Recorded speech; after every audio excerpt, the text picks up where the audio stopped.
สบายดีทุกคนพบเจอกับสลาวช่วงแรงๆเนาะตอนนี้กับเวลา1 ทุ่ม 30 นาทีเนาะก็คือ1 ทุ่มครึ่งเนาะตอนนี้ฝนตกแห้งในระหว่างทางที่สลาวเดินทางมาแต่เฮ็ดเวียกอยู่แถวอำเภอไชวานกระตกแห้งบักคักเลยพี่น้องเอ่ยจนว่าบ่เห็นหอทางจนมืดอื้อคือเนาะจนน้ำล่วงว่าแม่น้ำสิท่วมไชวานพุ่นแหละบัดนี้มาหอดบ้านกินข้าวกินน้ำแล้วกะฝนกระเทงลงมาอีกเบากุ้งกับลูกชายกำลังจะเตรียมโตหาทุงแยงหาหัวไฟจะพากันไปไต่กบ เบิ่งว่าสิได้ไต่บ่กบฝนสิตกให้เฮาได้ไต่บ่ตอนนี้กำลังตกเนาะเตรียมโตไว้เป็นจังใดเดี๋ยวสลาวค่อยอัปเดตให้เบิ่งอีกรอบนึงว่าเพิ่นสิได้ไปบ่ไปแล้วคนงานมื้อนี้สิได้จักโตสิเป็นจังใดเดี๋ยวสลาวค่อยอัปเดตให้เบิ่งอีกรอบนึงเด้อตอนนี้ฝนกำลังตกพอดีเลยมีน้ำขังใส่นาทุกคนตอนนี้กำลังพากันออกไป สองพ่อลูกออกตามล่าหากบมาปนหากบมาปนได้บ่น้อผลงานมื้อนี้เดี๋ยวคอยติดตามเบิ่งไปน้ำกันเรื่อยๆเนาะตอนนี้ฝนบาดค่อยบาดแหงเนาะตอนนี้เวลา1 ทุ่ม 36 นาทีไปแล้วคุณแสงไฟรถเดี๋ยวเราค่อยอัปเดตให้เบิ่งอีกรอบนึงเด้อบาดเพิ่นสิมา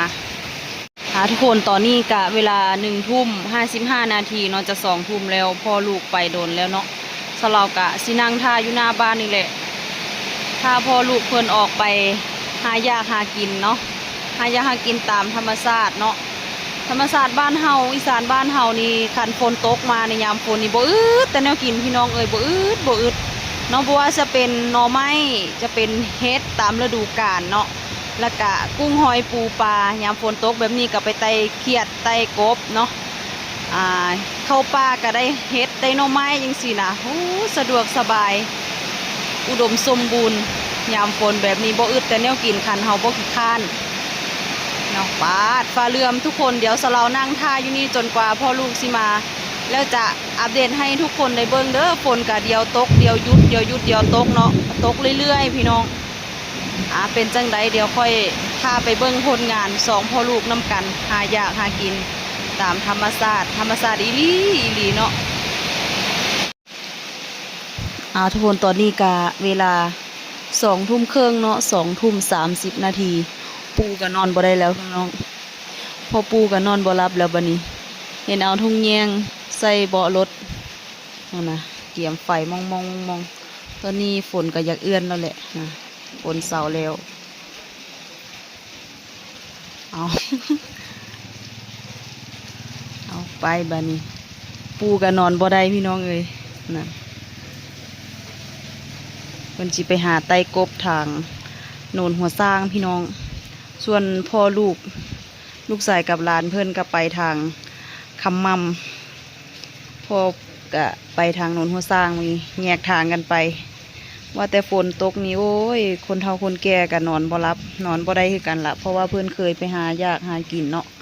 ตามธรรมชาติเป็นจังใดเนาะพ่อลูก2 คนนี้ว่าแม่นหนาวพากันหนาวปากแลปากเขียวแล้วบ่เนาะปาดโถฝนตกแห้งเป็นชั่วโมงพุ่นนะเพิ่นนอนบ่หลับย้อนคันแทนาเพิ่นเพิ่นก็สิไปเบิ่งคันแทนาเพิ่นแล้วก็ต่างสิหาแนวกินไปพร้อมเพราะว่าบ่แน่ใจว่าคันแทนาเพิ่นน่ะยังอยู่ดี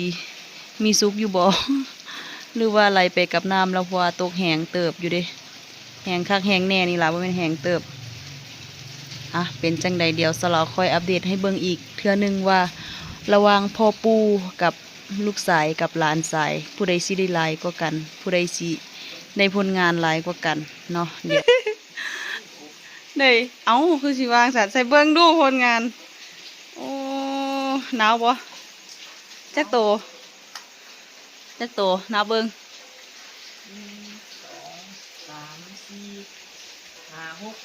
6 โตพอนะตัวหน่อยได้ปนได้ปนก็เอามานอยู่ ปูกำลังไปปูกับไปคือกันไปทางโน้นหัวสร้างพุ่นมาเมียนนี่พา เอาผ้าให้แล้ว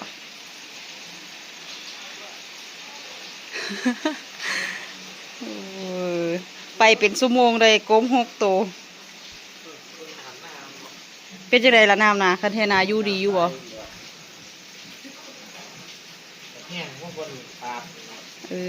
พอดีเป๊ะเป็นบ่ซ้ำนี่บ่ขาด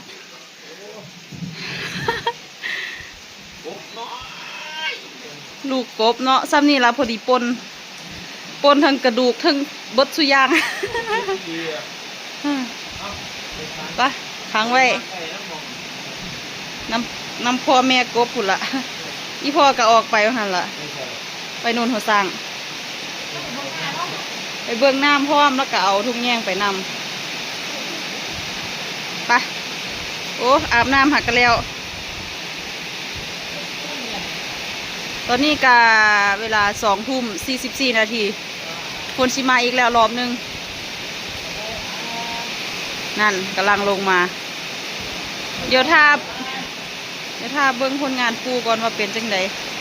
นอนท่าเอาไปทอดไก่เอาเดี๋ยวไปใส่เสื้อผ้าก่อนไปเมียนมื้ออื่นจะค่อยปนตอนนี้กะเวลา3 ทุ่มแล้วเนาะเพื่อนไปหายากหากินมาแล้วก็หิวข้าวบัดนี้อยากกินข้าว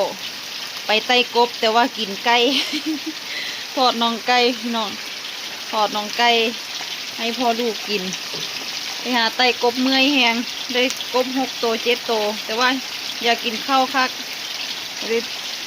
ทอดน้องไก่ให้กินข้าวรอบดึกในระหว่างที่ท่าเดียวสลาวพาไปซ่องเบิ้งน้องเต่าก่อนเต่าซูคาต้าไปเบิ้งนำกันว่าน้องอยู่กินว่าน้องพากันอยู่จังใดฝนตกโอ้พากันนอนรับปุ๋ยเลยเอ้าตัวนึงไปใส่เอ้า ตัวนี้คือบ่นอนน้ำมูคือแยกมาอยู่คนเดียวอยู่ตัวเดียวนั่นมูคือนอนตากไฟอยู่คุณมูอุ่นเจ้าของหนาวเต่าซูคาต้าพี่น้องมันอันนี้มันอันสีไข่ยามใดเนาะเพราะว่ามันขึ้นทับกันแล้วได้พี่น้องมันขึ้นทับกันหลายเทื่อแล้วแต่ว่าบ่ฮู้ว่าจักเดือนมันจังค่อยสิมีไข่เนาะสิออกไข่ให้เฮาไปโอ้ยฝนตกแย่ๆไปเบิ่งหม้อก่อน มันเป็นไม่หม้อหรอบ่ว้ายนะเมนูโปรดตอนดึกใครอยู่ได้ซื้อน้องไก่ได้ซื้อน้องไก่มามักไว้มื้อเช้านี่มื้ออื่นสิได้ลุกแต่เช้าอีกบ่ได้เฮ็ดแนวกินเพราะว่าลุกไปเฮ็ดเวียกตีห้ารอหมุนเพิ่นว่าตี 5ก็ได้ออกไปแล้วโอ้โหเหลืองอารามเป็นตาแซ่บตอนนี้กะทอดสุกแล้วเรียบร้อย2 4 6 7 น่องพูน่ะไปพร้อมไปเสิร์ฟ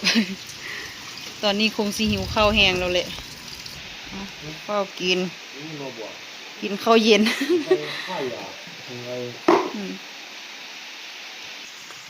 ทุกคน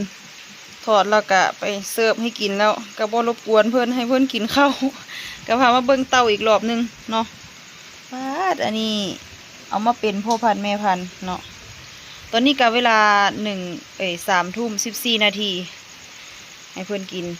มื้อนี้ย่าเพื่อนบ่ได้อุ่นข้าวบ่ได้นึ่งข้าวบ่ได้นึ่งข้าวเหนียวเพื่อนหุงข้าวเจ้าปานนี้พากันกินหมดแล้วอยากกินข้าวก็เลยพากันปั่นกินข้าว พากันกินข้าวเย็นเนาะโอ้ยเบิ่งนะบอนอยู่บอนซนเพิ่นพากันกินข้าวเย็นยังมีแหงมื้ออื่นลุยงานต่อทุกคนตอนนี้ฝนก็หยุดตกแล้วเป็นที่เรียบร้อยเนาะกบก็คือซ้ำเห็นนั่นแหละเดี๋ยวให้เบิ่งอีกรอบนึงใส่ละกบของเฮา มากบฮะนะแม่นโตกบบ่นี่ลูกกบน้อยซ้ำนี่ละพอดีปนเนาะพี่น้องเนาะนั่นเต้นดึกดักอยู่นั่นโอเคอันนี้ก็เป็นกบย่าซื้อน้ำข้าวเจ้ากบเลี้ยงดอกอันนี้ตัวใหญ่นี่ กบเลี้ยงส่วนกบนาก็หาก็ได้มา3 โตวเอ้ย7 โตวอ่ะทุกคนเดี๋ยวคลิปนี้สลอขอตัวลาทุกคนไปก่อนเด้อเอาไว้พบเจอกันในคลิปหน้าฝากกดไลค์กดแชร์เป็นกำลังใจให้กับทางช่องสาวลาวสะไพอีสานนำเด้อสบายดี